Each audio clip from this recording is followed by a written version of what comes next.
وعليكم. ده انت رجب؟ لا انا احمد. طيب ماشي يا حبيبي، اتفضل. ازي حضرتك يا دكتور؟ الله يسترك. انا حضرتك شرفني ان انا اكون متخرج من جامعه الازهر. الله يكرمك. بس حضرتك ان انا عندي مشكله هنا في البيت، ان عندي جار ليا وحش جدا، بيتعرض لبناتي ماشي، وبيتعرض للمدام عندي بالشتيمه حضرتك، وبأبشع الالفاظ. ورحنا عملنا محضر في الاسم وبرضه مفيش اي فايده، ومحدش عايز ينجدنا من الشخصيه دي. ايه اللي وصلنا للاسم بسرعه كده؟ ما هو حضرتك هو مش عايز. ما هو انا لازم اسالك السؤال الاولاني يا احمد، انت جيت عليه ولا هو جه عليك؟ لا حضرتك هو اللي جه علينا. ها؟ هو اللي جه علينا. يعني انتوا الاقدم وهو جه عليكم؟ لا احنا كبس على نفسكم ولا قعد وقفل عليه بابه؟ لا هو حضرتك كل مره يطلع فوق السطح عندنا ويهبد علينا، ولو حد اتكلم مثلا يا ابني حرام عليك ما يصحش كده، يقعد يشتم حضرتك باقذر الالفاظ وابشعها، ولدرجه وصل لحد الايه الطعن في الشرف نفسه.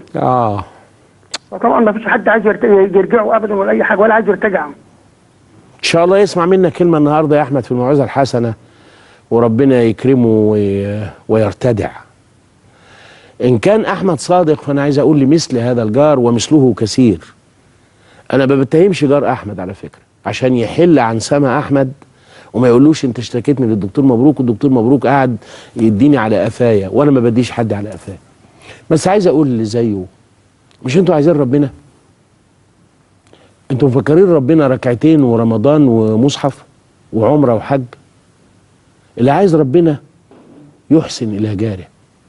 وعلى فكره انا احفظ معلومه من عن ابن عبد البر ابو يوسف الله يرحمه، انه ليس واجبا ان تحسن الى جارك. دي معلومه تساوي كام تريليون ذهب، يعني مش مهم تحسن ايه، وانما الواجب ان تمنع عنه اذاك. يعني حضرتك عشان تدي له كوبايه ميه ولا تدي له حته لحمه ولا بتاع مش واجب، يغنيه ربنا عنك. انما تحدفه بطوبه تبقى مجرم وكافر بدينك. مره واحد معدي لقى النبي عليه الصلاه والسلام واقف مع واحد، الواحد اللي سيدنا محمد كان واقف معاه ده جبريل، هو فكره راجل وقاعد عمال يتكلم مع النبي عليه الصلاه والسلام. النبي سامع، فالراجل قاعد على طوبه صخره كده لغايه لما النبي خلص الحوار وقال له يا رسول الله الراجل ده طول عليك. قال له راجل مين؟ قال له اللي كان بيكلمك. قال له انت كنت شايفه؟ قال له ايوه.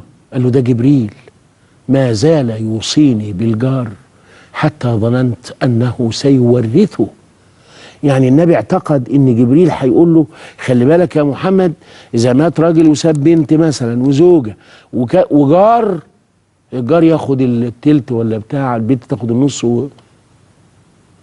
من كتر الجار الجار الجار الجار، اللي عايز ربنا يبعد اذاه عن جاره. وانا بقول لكم انا ليه سالت احمد انت القديم ولا هو؟ لان لما الجار بيوصل الجديد بيبتدي يتعرف على جاره، فبيحكي له كل اللي في الحله. الحله دي في لغه الناس يعني البطن. الحله كلها تطلع. وانا امي كانت دلاله وابويا كان على الله بيشحت ومات في مستشفى المجانين، ويحكي له كل حاجه. واختي الجواز الطرس جوزها كان شاكك في اخلاقها، احنا ياما نصحناها. يعني بيقول للجار انا اختي بنت 66 كلب وقلت الادب، واحنا ياما نصحناها.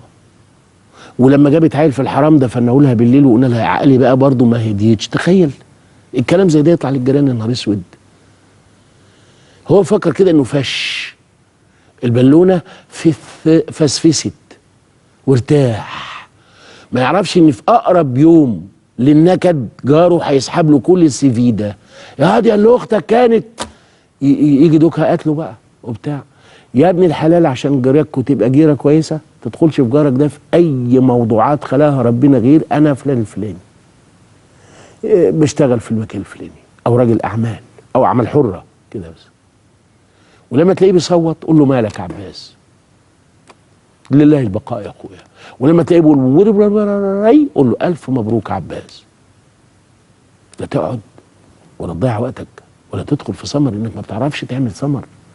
احنا مجتمع فاشل، لازم نعترف بده.